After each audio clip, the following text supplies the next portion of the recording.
السلام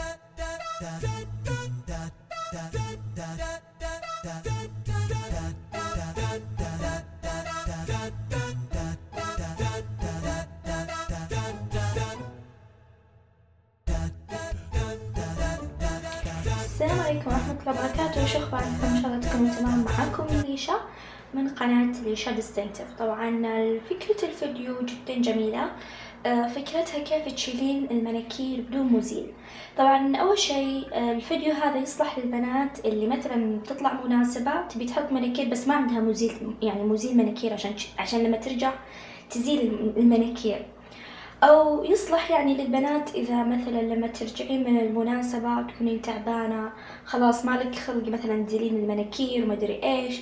فهذه فكرة حلوة أن تساعدك تزيلين تقريبا اليد الواحدة في 10 ثواني. مرة حلوة وسريعة. خلونا نشوف الفيديو. Let's go.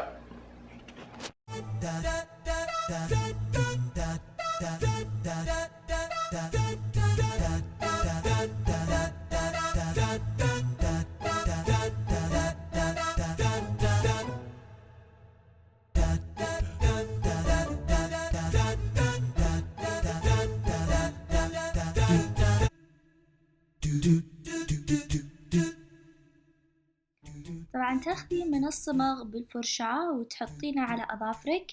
راح أول شي تحطين طبقة واحدة تتركينها تنشف، ما راح تطول، يمكن 10 ثواني وتنشف. بعد ما تنشف تحطين الطبقة الثانية وتتركينها تنشف. خلنا نشوف الخطوة الثانية.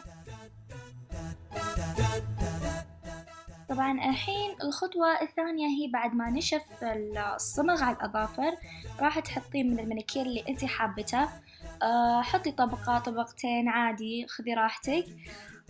راح تعجبك الفكرة وراح نشوف الخطوة الثالثة كيف.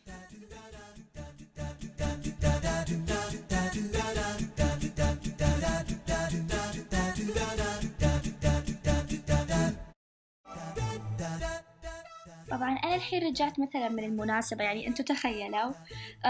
بعد ما نشف المناكير راح تشوفون المناكير خلاص أنا رجعت من المناسبة تعبانة ما عندي مزيل أو عجزانة أشيله، فتقدرين تشيلي المناكير لأنه انت الحين قاعدة تشيلين الصمغ مو المناكير، لأن الصمغ نفسه ينشال. فهمتوا؟ فهذه هي الفكرة، يعني إن شاء الله إنكم يعني فاهمين. فلو حابين أنتوا جربوها، يعني لما تسكرون الفيديو جربوها راح تحبونها مرة، وسريعة يعني على طول. يمكن اليد الواحدة تاخذ منك بس 10 ثواني، فأنا حبيتها.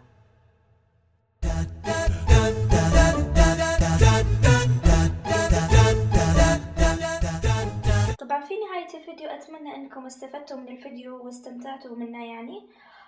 تابعوني في حساباتي على السوشيال ميديا. طبعا عندي حسابين في اليوتيوب، ليشا فلوجز، والحساب الثاني ليشا ديستنكتيف. أيضا عندي حسابين في الانستغرام ليشا فلوجز، وكمان عندي متجر في الانستغرام لم يمول. فدعموني في متجري لسه فاتح، أتمنى إني ألاقي منكم دعم. وبس لا تنسوا لايك وسبسكرايب وكومنت، وأستانس على كومنتاتكم، فلا تحرموني من كلامكم الحلو. والله يسعدكم يا رب على كلامكم الحلو وتشجيعكم لي.